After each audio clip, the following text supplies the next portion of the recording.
Nasa sa atin ang kapangyarihan. Taon-taon ginugunita ang halalan upang pumili ng mga bagong leader sa ating pamantasan. Taon-taon ding nakasentro sa kanila ang paghihingi ng responsibilidad at pananagutan na epektibo nilang maisagawa ang kanilang mandatong mapagsilbihan ang sangkaestudyantihan. Ngunit babalik tayo sa ating unang punto. Nasa sa atin ang kapangyarihan at wala sa sino mang nagnanais na maging leader estudyante sa university student government. At itong tungkulin na ito ay ating maisasagawa sa pamamagitan ng pagtatanong, pakikilahok at kritikal na pagsusuri sa mga kumakandidato. Kaya naman ngayong HAUlalan 2025 inihahandog ng The Angelite ang isang espesyal na serye upang bigyang tanglaw ang ating mga katanungan sa advokasya at kakayahan ng mga kumakandidato. Ito ang Sit Down with the Chief, The Angelite HAUlalan 2025 Sit-Down Interviews. Para sa seryeng ito, magtatanong ako ng mga katanungan na sasagutin ng ating kumakandidato sa loob ng 1 minuto. Pagkatapos ng 1 minuto, maririnig ang tunog na ito. Kasama natin ngayon ang mahabol bilang Vice President under the SANLIYAB party na si Jannelle Balingit. Magandang araw, Jannelle. Magandang araw, Gavin. So, how do you feel naman na ikaw ang highest contender para sa party ninyo? Ayun, kinakabahan pero at the same time, excited kasi matatry kong mapatunayan yung sarili ko and makapag-serve sa Angelite community. So, itatry mong mapatunayan yung sarili mo. And it is actually the first time in years na may laban yung vice presidency, di ba? Ngayon, gusto kong malaman na what is your edge against your opponent na si Charles Dansang from the Tindig Party? Okay, well, I believe na yung edge ko would be Balingit has grit. I have the sense of character and I have the courage na first, number one is mag-stand, na mag-take ng stand, like ilang taon din na walang kalaban before yung sa USC heads. And ngayon, I believe na I have the grit, na I have trust in myself, I have belief in myself, na kakayanin kong tumakbo bilang Vice President. So bakit hindi President? Bakit Vice President? Well, of course, I considered my course na nursing which is very hectic, especially until now na. And as a student nurse, mahirap talagang mag-manage ng time despite trying. I'm still looking for how would I juggle my tasks as a student leader and as a student and as a leader. And I believe na by being a vice president, kumbaga mas kinakaya ko yung workload. So ibig sabihin, mas gaan yung trabaho ng vice president compared to the president? Is that what you're implying? No, that's not what I'm implying and I'm sorry if ganun yung na-imply ko. I just believe na mas kakayanin ko na mag-serve and I believe na mas kakayanin kong maging effective leader if I would run for vice president. Why? Ano bang difference ng president sa vice president? So, yung sa president kasi, kumbaga sila yung, aside sa similarities nila, yung president kasi mas mabigat yung hinahawakan niya na, for instance, hawak na din yung, aside from monitoring yung buong USC, kailangan din ng healthy communication with the admins and the student leaders, ayun. And yes, similar siya sa work ng Vice President. Pero ayun, feeling ko mas kaya ko na as a Vice President, isa sa tasks ko is yung following yung ibibigay or i-designate sa akin na task ng President or ng law or ng USC mismo ng president. And I believe na mas kaya kong ma-manage sila, like for instance, yung monitoring sa progresses. And so like everything. that's your main purpose as a vice president, to follow. Hindi ka ba parang nagiging puppet lang kapag ganun yung ginawa mo? I believe na no, kasi as a vice president, yes, parang siguro yun yung perception ng iba or based sa mga sagot ko, parang ganun yung doon ako nag-lean into. Pero no, as a vice president, I still have, as an aspiring vice president, I believe na meron pa din naman akong voice and through communication then with the president and the directors. And how will you use this voice? Like, what own initiative will you push through as a vice president? Of course, I will communicate with the president. I would, for instance, meron akong proposal, i-voice out ko yun sa kanya. And yeah, and sige, having mentioned proposal, yes. What are those proposals? For instance, meron akong gusto na change na... Yeah, like, can you give like concrete proposals talaga in your mind that you have prepared as a vice president? Okay, ipapasa ko dito yung sa advocacy ko, which was fostering endurance and tenacity for the Angelite triumph. And with this, nagpo-focus yung advocacy ko for igniting the inner strength and perseverance or persistence ng mga Angelites. Kasi I have observed na as a student leader ngayon, napansin ko na very difficult when it comes to, for instance, looking for participants, ganon. And with that, ipopropose ko yung advocacy ko na yon or platform ko na yon with the president. And gagawan ko yun ng paraan. Like, for instance, magre-request ako ng, if possible, na round discussions with the council heads, ganon. So, you want to unleash the inner strength ng mga Angelites, tama ba? Like, what's the meaning of FEAT? Like, F-E-A-T. Hindi ba ang babaw na it's all about your platform with nothing concrete? Kasi if there's nothing concrete in that platform, in that advocacy, then it's for nothing. It's for no one. So what can you give us? Can you tell us? Paano mo concretely, smart objectives, specific, measurable, attainable, reasonable, and time-bound, on how you intend to achieve this advocacy? Okay, so, ayun, I believe na ma-achieve yung advocacy na to, like, ma-apply ko to ulit niya na, di ba meron tayong mga events like yung college days and university days, yung mga ganon. And with the help of the council heads and the president then, and with my power as the vice president, proposing this initiative, dun ko din mapapasok na kailangan ma-motivate or ma-inspire namin yung students and ma-encourage them specifically, ma-encourage sila. Kasi ngayon, if pwede ko siyang ma-mention din, sa elections natin, di ba, na ang baba ng vote turnout. And I believe na everyone should be informed or everyone should exercise their right to suffrage. And as student leaders, we should use our voice para, aside from informing them to use their to use this right, kailangan din nilang ma-inform kung paano mababago yung paggamit ng boses nila. Okay, so, pero I think hindi mo pa rin nasasagot yung tanong ko. But anyway, na you mentioned na about informing the student body. Have you ever thought of the reception? Have you ever gauged the reception in contrast with information when it comes to your advocacy of you want to inform the student body that they can ganyan, di ba? Pero how about the reception, the receptiveness of the student body? Have you ever gauged it as you say these things or platforms? Ano yung mga KPI mo, mga key performance indicators mo on ensuring na na-inform nga sila? And yes, say na na-inform sila, anong pagbabago yung na-expect natin? Well, yung key performance indicator for this would be, kunwari for Google Forms, ganyan, titingnan namin kung gaano sila magiging active with that. And aside from that then, pwede rin yung kunwari yung parang yun, once again, alam ko parang repetitive, pero through the round table discussions with the council head specifically. Kasi, of course, as kunwari, given the power ng USC, hindi naman pwedeng all the time din na ako lang, and kailangan ko din ng collaboration to make this effective. Okay, sige. Siguro, to delve more about your plans, di ba? Kasi for now, it's really unclear on what you intend to do as a vice president. You're just about informing the student body, unleashing their inner strength. But those are all abstracts, di ba? I saw nothing concrete about it. So, can you give me like specific actions, such as, you know, for environmental welfare, what do you intend to do? Pwede kong ipasok dito yung platform ko na yung How to Save a Life yung name ng platform ko. And this would, yes, it involves my course then as a nursing student. And gusto ko magamit yon na with the help of this platform, we would be educating them. For instance, yung to be specific, tuturuan namin sila on how to take vital signs, ganon, such as the blood pressure and checking of the... Sige, environmental welfare. That's a question. For the environmental welfare. That's a question. For that, ayun, with the help of my advocate, tama ba? Ano, like you, whatever you want to do, whatever you intend to do as a vice president to pursue environmental welfare. With that, I would use this. I would try. I would influence the students na kunwari i-empower natin yung Angelite core values. And for instance, yung pagtapon sa tamang basurahan, yes, that is very simple. Pero hindi pa rin kasi siya nasusundan, speaking from upon observation. So, ayun, bumabalik tayo sa abstract ulit of informing and empowering. Pero, like, something concrete, like, don't you have anything in mind?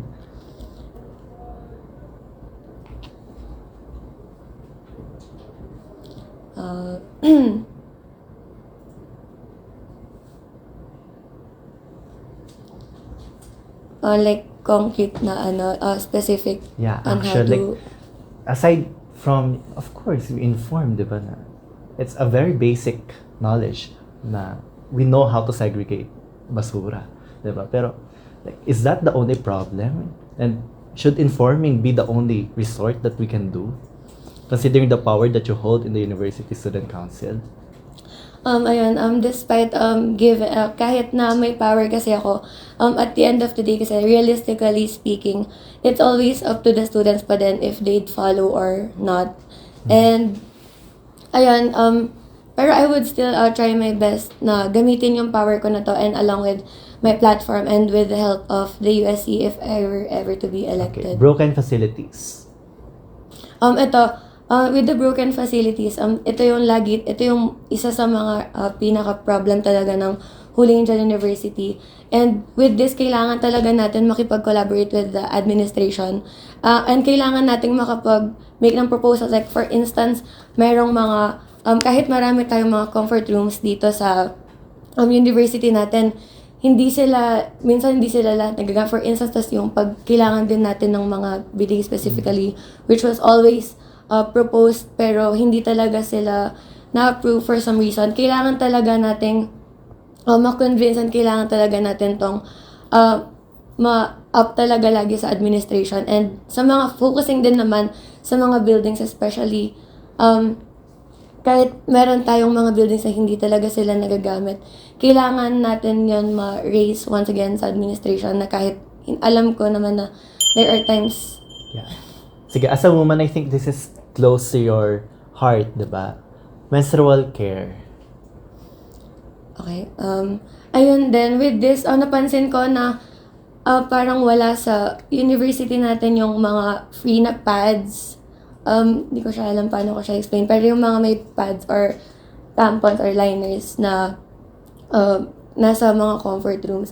Isa yun sa mga kailangan and as a woman myself, isa yun sa mga needs, kasi there are times, or there will always be times na unexpected kang like magkakaroon ng period mo, and dahil hindi ka prepared for that, kailangan mo ng menstrual pad, ganyan. And I believe na if ever ma-raise to ng maayos and mapopropose to sa administration, this would be a big help, especially for the women, kasi ayun, as a woman myself, sobrang hirap na kunwari hindi ka prepared na magdala ng pad or anything. Sige, as an SNAM student, no, syempre alam natin na you're very hectic when it comes to your schedule, di ba? You have duty, you have classes, and now going to your 4th year, that is your terminal year, di ba, as you graduate. How would you actually balance, no, and ensure na ma-deliver mo yung mandate mo when in fact, just last night, you failed to submit on time because of academic reasons? Yes, first of all, I would like to apologize about doon. And ayun nga, I have mentioned din earlier na I'm still trying my best na to juggle kung paano talaga yung work and student leader balance ko. And I believe na ngayon, I'm actually improving naman na kung paano ko ma-handle yung work ko. And for me lang, kailangan ko pang mag-improve. For instance kasi, I tend to be a procrastinator, and ngayon I'm trying talaga na maalis ko yon, kasi I admit it na ang tagal ko na nagpo-procrastinate, and yun kasi yung way ko, or yun yung dun kasi talaga ako nakakapag-work ng maayos. So right now you procrastinate, is that correct? Yes. So you would use the USC as a vice president as a learning curve. So dapat ba doon pa lang natin inaayos? And how could the student body trust you na maayos mo yung scheduling mo, na papasok ka sa isang napakalaking trabaho when historically you admitted actually na you procrastinate, and that I think is a sign of a poor time management. Since na-mention ko nga na I tend to procrastinate, ayun kasi yung way ko na doon ako nakaka-focus ng mas maayos pa. Pero yes, of course, as a current governor, hindi siya nagre-reflect ng maayos actually. Pero yun kasi yung nakasanayan ko, and I believe naman na currently natatry ko na yung nahanap ko na yung kung paano ko maaayos yung sa schedule ko, and it just so happened na once again I failed kagabi, and even just with complying dyan sa pag-submit ng credentials. Sige. How would you define your academic, performance? Like, quickly. Well, I would define it as hindi ko mahanap yung word, pero nababalance ko yung ACADS ko and yung pagiging student leader, kasi hindi ko alam if parang weird trait ko siya na kaya ko, gusto ko na nakaka-focus ako kapag nape-pressure, parang ganun. Have you ever missed anything because of student leadership? Like an academic task? So far, no. Okay. So my question now is, do you think that it is a necessity, or do you think that it is necessary for student leaders to have good academic standing, like, being listers and such? Well, for me, I believe na kailangan na maging, as a student leader kasi, at the same time, nagiging influencer or nagiging role model ka. And it would be best if, parang mapapakita natin na nababalance natin yung academics and yung work natin as a student leader. Pero there will always be times kasi na hindi naman necessary na kailangan mo maging lister. Kailangan mo lang mapakita na competent ka pa din and effective as a student and as a leader. Okay, sige. You would be competing against a tindig party candidate. Should you lose, how would you take it? Well, for me, I should not lose. I believe na kaya ko maging vice-presidente ng USC. Oo nga, pero if matatalo ka nga, because of course it's not in your decision. True. Well, if matatalo naman ako, I would accept it kasi yun yung magbe-base ako sa votes ng mga tao, and based sa votes nila and based sa voices nila, they believe na mas kaya mag-lead ng kalaban ko. So if matatalo ka, how do you intend to serve the student body pa rin? Well, I would still continue to be a role model by ipapakita ko yung mga na-apply ko na learnings ko along my term which nurtured me to be a student and a leader. And kahit wala naman kasi siya sa titles and wala naman siya sa kailangan nandito ako sa USC para maging role model, parang ganun. I believe na kailangan ko lang na aside from trusting myself and aside sa pagiging role model kung alam yung pagkaalam kung ano yung tama and mga dapat gawin, that is. So you won't take any other position after you lose in any other institution? Well, as of now, wala. Okay. So move on naman tayo. Kung mananalo ka as a vice president, how would you work with a president of a different party? Well, of course, I would first communicate with the president, since siya lang yung sole candidate and for sure siya na yung mananalo. Alam ko parang kanina ko pa siya na-mention, pero I would communicate with the president, and I believe na wala naman kasi siya sa party list. Dapat hindi nagiging barrier or parang hindrance yung party list namin na may different beliefs kami before. Okay. Let me go to my last two questions. My second to the last question is, how do you intend to connect the students with the outside community? Because we have the maxim that the university is a microcosm of the larger society. Well, meron tayong yung community extension services, and for instance, meron din tayong mga staff na gusto sumali, and along with the organizations, pwede kaming mag-form ng partnership with them and proposing, for instance, kailangan ng parang may tree planting activity, and dito natin mapapasok na dito din man-nurture yung Angelite values and pagiging compassionate Angelites natin, as this shows na we care for the environment. Okay, sige. Wrapping up, I want to go back to my first question. We opened up about your advocacy, and I want to end it with your advocacy. Na, how can the student body trust you that you would do actually something for them when, based on this interview, you did not provide us with actual actions that you would put forth in achieving the fit advocacy that you are pushing for? If ever I were to be elected as the vice president, I would after communicating it with the president and the USC, I believe na with my platform na once again I would raise it na yung how to save a life by educating the Angelites about health. I-relate ko siya kasi sa mga for instance yung nabalita na there was sorry for this parang example. Pero meron kasing naging instance from another university where a student passed away kasi walang naging medical assistance. And I believe na this would be vital, especially malaking community yung university natin, and it would be best if meron tayong knowledge about health. And I would use my power as the Vice President to educate even the even if it's from the other Pahabol lang na question kasi last year lang na-establish ang SANLIYAB, tama? yes. So, what's your political ideology? What sets you apart from Tindig? Like, quickly, what's your political ideology? This would be yung we aim for a transformational leadership, and kahit candidates pa lang kami, ayan. I think that is a leadership style, not a political ideology. I'm asking for your political ideology. Can you elaborate? No, what's your political ideology?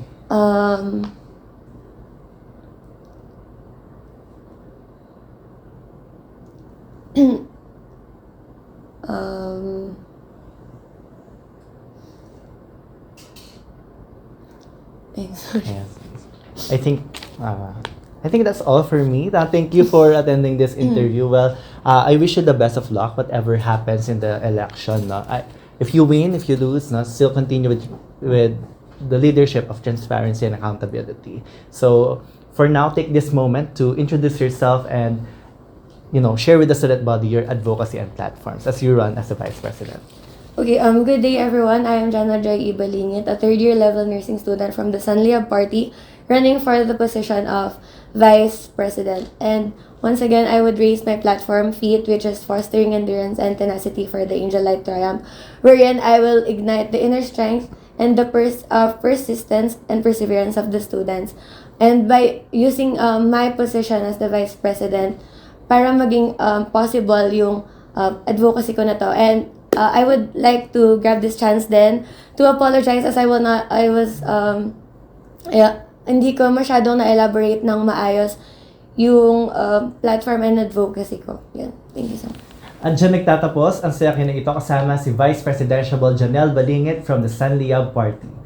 Muli, ito ang The Angelite 2025 Sit-Down Interview, Sit Down with the Chief. Ako si 𝗂𝗲𝗴𝗏𝗀𝗏, Editor-in-Chief of The Angelite, and as we go to the HAUlalan 2025, let us continue to scrutinize, magtanong, kumilatis at kritikal na sumuri sa ating mga kumakandidato. Mulit-muli, serve the people.